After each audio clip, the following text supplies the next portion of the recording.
آیات کے پردے میں نشانات کا مخزن، قرآن کا ہر حرف کرامات کا مخزن۔ اعوذ باللہ من الشیطان الرجیم، بسم اللہ الرحمن الرحیم۔ وَلَقَدْ نَعْلَمُ أَنَّهُمْ يَقُولُونَ إِنَّمَا يُعَلِّمُهُ بَشَرٌ لِسَانُ الَّذِي يُلْحِدُونَ إِلَيْهِ أَعْجَمِيٌّ وَهَذَا لِسَانٌ عَرَبِيٌّ مُبِينٌ۔ اور ہم یقیناً جانتے ہیں کہ وہ کہتے ہیں کہ یہ وحی الہی نہیں بلکہ ایک آدمی اسے سکھاتا ہے، مگر وہ نہیں سمجھتے کہ جس شخص کی طرف وہ اشارہ کرتے ہیں اور ان کے ذہن اس کی طرف مائل ہوتے ہیں اس کی زبان اعجمی ہے، اور یہ قرآنی زبان تو خوب روشن کر کے دکھانے والی عربی زبان ہے۔ اللہم صلی علی محمد وعلی آل محمد کما صلیت علی ابراہیم وعلی آل ابراہیم انک حمید مجید۔ اللہم بارک علی محمد وعلی آل محمد کما بارکت علی ابراہیم وعلی آل ابراہیم انک حمید مجید۔ سامعین کرام، ہم آیات کے شان نزول اور اس کے پس منظر کے حوالے سے مختلف آیات کو سمجھنے کی کوشش کر رہے ہیں۔ یہ جو آیت ابھی پڑھی گئی ہے یہ مکہ میں نازل ہوئی اور کفار مکہ کے اس اعتراض کے جواب میں ہے جس میں وہ یہ کہتے ہیں کہ کوئی شخص محمد صلی اللہ علیہ وسلم کو قرآن سکھاتا ہے۔ اس کا شان نزول کیا ہے، اس کے حوالے سے علامہ واحدی کتاب اسباب نزول قرآن میں لکھتے ہیں کہ عبداللہ بن مسلم کہتے ہیں کہ ہمارے دو غلام تھے جو نصرانی یعنی عیسائی لوگوں میں سے تھے۔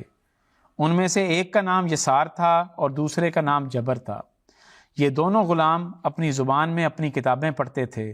رسول اللہ صلی اللہ علیہ وسلم ان کے پاس سے گزرتے تھے تو ان کی کتابوں کا پڑھنا سنتے تھے۔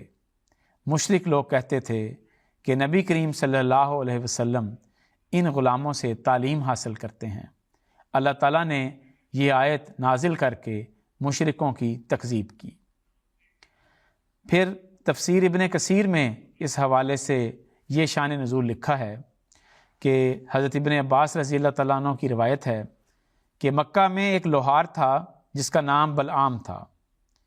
یہ عجمی شخص تھا، اسے حضور صلی اللہ علیہ وسلم تعلیم دیتے تھے تو آپ کا اس کے پاس آنا جانا دیکھ کر قریش مشہور کرنے لگے کہ یہی شخص آپ کو کچھ سکھاتا ہے۔ کہتے ہیں کہ اس پر یہ آیت نازل ہوئی جو ابھی پڑھی گئی ہے۔ سامعین کرام، یہ اعتراضات جو کفار مکہ نے کیے تھے، آج کل کے عیسائی معترضین بھی یہی اعتراضات کرتے ہیں۔ وہ کہتے ہیں کہ محمد صلی اللہ علیہ وسلم کو کیا پتہ تھا کہ عیسائیوں اور یہودیوں کی کتابوں میں کیا لکھا ہے۔ وہ عیسائی اور یہودی ہی تھے جنہوں نے یہ باتیں محمد صلی اللہ علیہ وسلم کو بنا کر دیں۔ چنانچہ حضرت مسلم موعود رضی اللہ تعالیٰ عنہ ان کے اعتراضات کا تذکرہ کرتے ہوئے فرماتے ہیں کہ مسیحی مورخ لکھتے ہیں کہ غالباً آپ نے بحیرہ راہب سے یہ سب کچھ سیکھا تھا، اور پادری ویری اس حوالے سے لکھتا ہے "It is because of this that we do not hesitate to reiterate the old charges of deliberate imposture"، یعنی ہم یہ پرانا الزام دہراتے ہوئے اپنے دل میں کوئی ہچکچاہٹ محسوس نہیں کرتے کہ محمد صلی اللہ علیہ وسلم نے جان بوجھ کر جھوٹ بنایا، نعوذ باللہ من ذالک۔ حضرت مسیح موعود علیہ السلام نے اس اعتراض کا نہایت تفصیل سے جواب دیا ہے۔ آپ فرماتے ہیں قرآن تو جا بجا اہل کتاب کی وحی کو ناقص اور ان کی کتابوں کو محرف اور مبدل اور ان کے عقائد کو فاسد اور باطل بتلاتا ہے، تو پھر کس طرح ممکن تھا کہ وہ لوگ قرآن شریف سے اپنے مذہب کی آپ ہی مذمت کرواتے؟ پس یہ سست اور نادرست باتیں اس لیے دنیا پرستوں کو کہنی پڑیں کہ ان کو عاقلانہ طور پر قدم مارنے کا کسی طرف راستہ نظر نہیں آتا تھا۔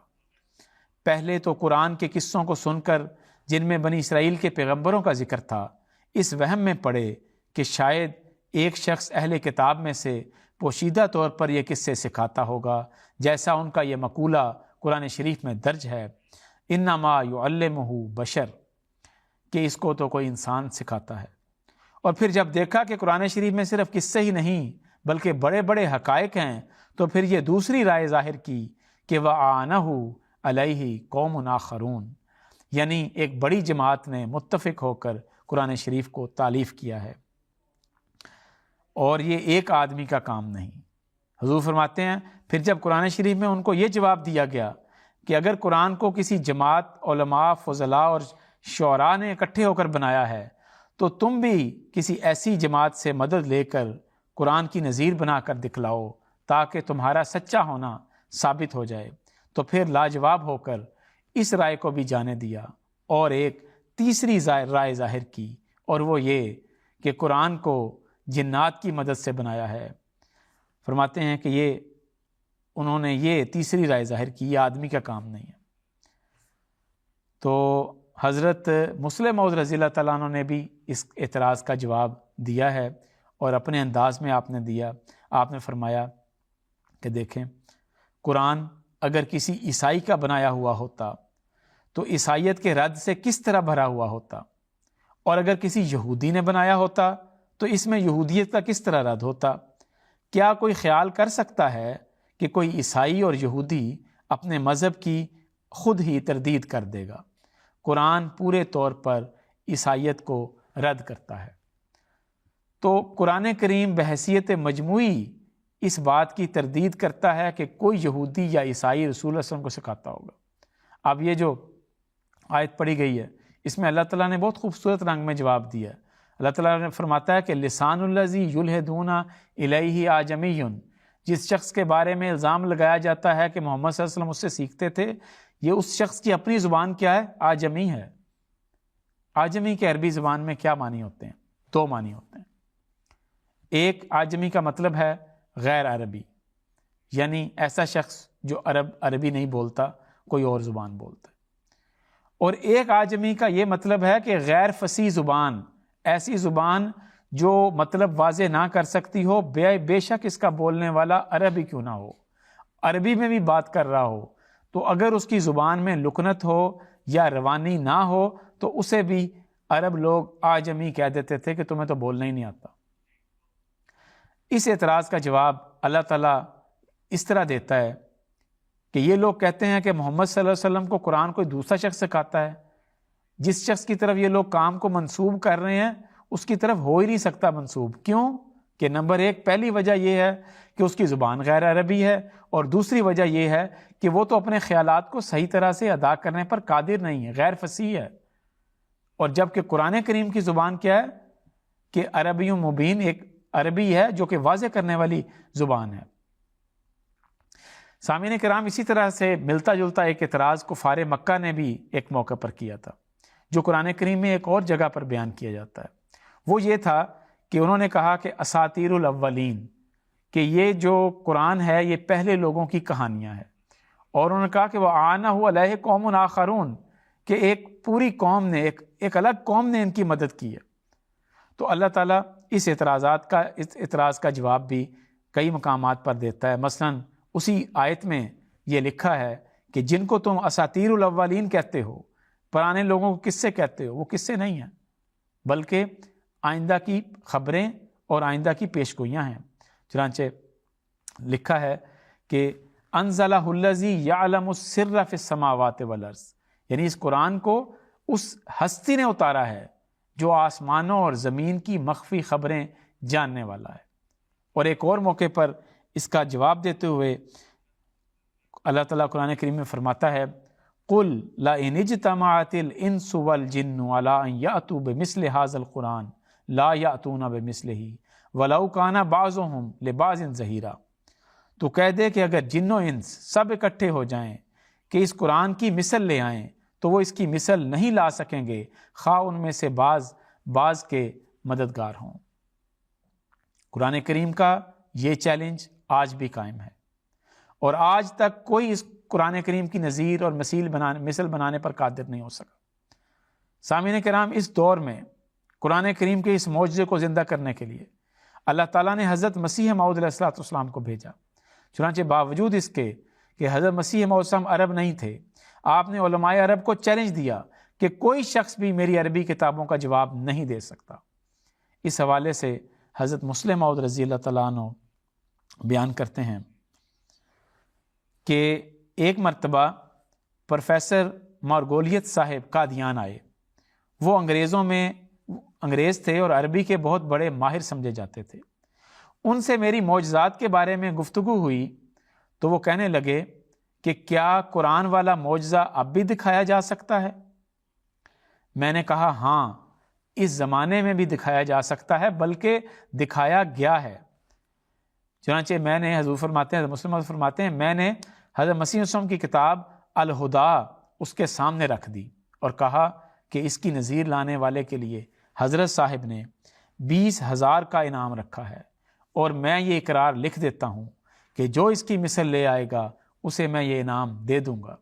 اس پر حضور فرماتے ہیں کہ وہ خاموش ہو گیا۔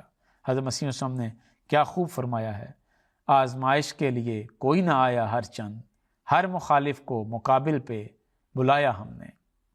سامعین کرام، حضرت مسیح موعود علیہ السلام کی عربی تصنیف التبلیغ پڑھنے کے بعد ایک عربی شخص عبد الحی عرب یا بعض جگہوں پہ عبد المحی عرب نام ملتا ہے، وہ حضرت صاحب حضرت مسیح وسلم کی خدمت میں حاضر ہوئے اور ملاقات کے دوران انہوں نے عرض کیا کہ حضور، ایسی فصیح عربی تو ایک عرب بھی نہیں لکھ سکتا، لازماً آپ نے عرب علماء رکھے ہوئے ہیں جو یہ لکھ کر دیتے ہیں۔ اگر یہ عربی تصانیف، عربی کتابیں آپ نے ہی لکھی ہیں تو میرے سامنے تھوڑی سی عبارت لکھ کے دکھائیں تو میں آپ کا مرید ہو جاؤں گا۔ اس پر حضرت مسیح نے فرمایا، بڑا خوبصورت جواب، دیکھیں معمور من اللہ تھے، بڑا خوبصورت جواب دیا۔ فرمایا کہ میں اذن الہی کے بغیر ایسا نہیں کر سکتا، میں تو تب ہی لکھتا ہوں جب میرا خدا مجھ سے لکھواتا ہے۔ تو اگر کوئی اور شخص ہوتا تو وہ فوراً کہتا کہ جی میں ابھی لکھ دیتا ہوں، اگر یہ انسان کا کاروبار ہوتا۔ لیکن حضرت مسیح فرماتے ہیں جب تک خدا کی طرف سے اجازت نہ ہو میں یہ نہیں لکھ سکتا۔ پھر فرمایا کہ چند دن آپ ٹھہریں یہاں پہ، آپ کو خود پتہ لگ جائے گا۔ چنانچہ وہ عرب صاحب کہتے ہیں کہ میں نے کچھ عرصہ قادیان میں قیام کیا تو میں نے 2-3 سوالات عربی میں لکھ کر حضرت مسیح وسلم کی خدمت میں بھیجے، تو ان کا جواب حضرت مسیح وسلم نے مجھے 1 صفحے یا 2 صفحے کا نہایت فصیح اور بلیغ عربی عبارت میں لکھ کے تو بھیج دیا۔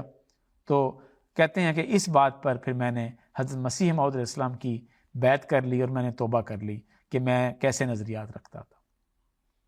اس سے ملتی جلتی ایک روایت حضرت منشی ظفر احمد صاحب کپور تلوی رضی اللہ تعالیٰ عنہ بیان کرتے ہیں۔ وہ کہتے ہیں کہ ایک مرتبہ ایک مولوی تھا جو بہت بڑا عالم تھا، وہ قادیان آیا، کسی مناظرے کے لیے نہیں آیا بلکہ وہ یہ حالات جاننے کے لیے آیا تھا کہ قادیان میں حضرت مسیح علیہ السلام کس طریق سے عربی لکھتے ہیں، لازماً اس کے پیچھے کوئی چیز چھپی ہوئی ہے۔ وہ کہتے ہیں حضرت مولانا صاحب کہتے ہیں، منشی ظفر احمد صاحب کہتے ہیں کہ ایک دفعہ حضرت وہ میرے پاس آ گئے، ایک مرتبہ رات کو اکیلے میرے پاس کمرے میں آئے اور وہ مولوی صاحب کہنے لگے کہ ایک بات مجھے بتائیں کہ مرزا صاحب کی عربی تصانیف ایسی فصیح و بلیغ ہیں کہ ان جیسی عبارت کوئی نہیں لکھ سکتا۔ اس کا مطلب یہ ہے کہ مولوی صاحب ضرور کسی سے مدد لیتے ہوں گے، اور پوچھا کہ بتائیں کہ رات کو کوئی رات کا ایک وقت ایسا ہے کہ جس وقت مدد لی جا سکتی ہے، تو یہ بتائیں کہ کیا رات کو کوئی حضرت مسیح وسلم کے پاس ٹھہرتا ہے؟ تو منشی ظفر احمد صاحب کہتے ہیں میں نے ازراہ مذاق کہا کہ ہاں 2 افراد حضرت مسیح وسلم کے پاس رات کو ٹھہرتے ہیں، جن میں سے ایک کا نام مولوی محمد چراغ صاحب ہے اور دوسرے کا نام مولوی معین الدین صاحب ہے، تو لازماً یہ ضرور رات کو مدد کرتے ہوں گے۔ کہتے ہیں کہ یہ بات جب میں نے کہی تو میرے کمرے کے ساتھ حضرت مسیح موعود علیہ السلام کا کمرہ تھا، تو میں نے چونکہ اونچی آواز میں کہا تو حضرت مسیح موعود علیہ السلام تک بھی یہ آواز پہنچ گئی۔ تو کہتے ہیں کہ جب اگلا دن ہوا تو حضرت مسیح موعود علیہ السلام نے حسب معمول نماز عصر کے بعد محفل لگا کرتی تھی، تو حضرت مسیح موعود علیہ السلام نے اس موقع پر فرمایا کہ وہ مولوی صاحب ان کو بھی دکھا دیں ذرا وہ 2 افراد جن کے بارے میں آپ کہہ رہے تھے کہ رات کو میرے پاس ہوتے ہیں اور میری مدد کرتے ہیں۔ چنانچہ وہ کہتے ہیں میں نے چراغ اور مولوی چراغ صاحب اور معین الدین صاحب کو بلایا اور کہا کہ ادھر آئیں ذرا. جو چراغ صاحب تھے وہ ایک ان پڑھ شخص تھے اور حضور کے گھر میں ملازم تھے، اور معین الدین صاحب نابینا تھے، دیکھ نہیں سکتے تھے، تو حضرت صاحب کے پیر دبایا کرتے تھے. کہتے ہیں کہ وہ شخص جو مولوی تھا وہ اپنے ساتھ 12 افراد کو لے کے آیا تھا، 12 نمبرداروں کو لے کے آیا تھا.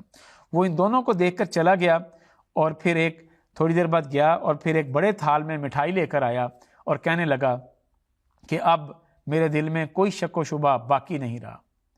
اور اس کے ساتھ ہی اس نے بھی اور باقی تمام ساتھیوں نے بھی بیعت کر لی. تو دیکھیں قرآن کریم کے زندہ معجزہ ہونے کا ثبوت اس زمانے میں حضرت مسیح موعود علیہ السلام کے ذریعے اللہ تعالیٰ نے قائم فرما دیا. آج بھی کوئی شخص مسیح موعود علیہ السلام کی عربی تحریرات کا جواب نہیں بنا سکتا، تو پھر قرآن کریم جس کا حرف حرف معجزہ ہے، ہم یہ کیسے کہہ سکتے ہیں کہ اس کا جواب لوگ بنا سکتے ہیں؟ حضرت مسیح موعود علیہ السلام نے کیا خوب فرمایا، قرآن خدا نما ہے، قرآن خدا نما ہے، خدا کا کلام ہے، بے اس کے معرفت کا چمن نا تمام ہے. وہ روشنی جو پاتے ہیں ہم اس کتاب میں، ہوگی نہیں کبھی وہ 1000 آفتاب میں. پھر فرماتے ہیں دل میں یہی ہے ہر دم تیرا صحیفہ چوموں، قرآن کے گرد گھوموں، کعبہ میرا یہی ہے. اللہ تعالیٰ ہمیں قرآن کریم سمجھنے کی، پڑھنے کی اور اس پر عمل کرنے کی توفیق عطا فرمائے. وآخر دعوانا ان الحمد للہ رب العالمین.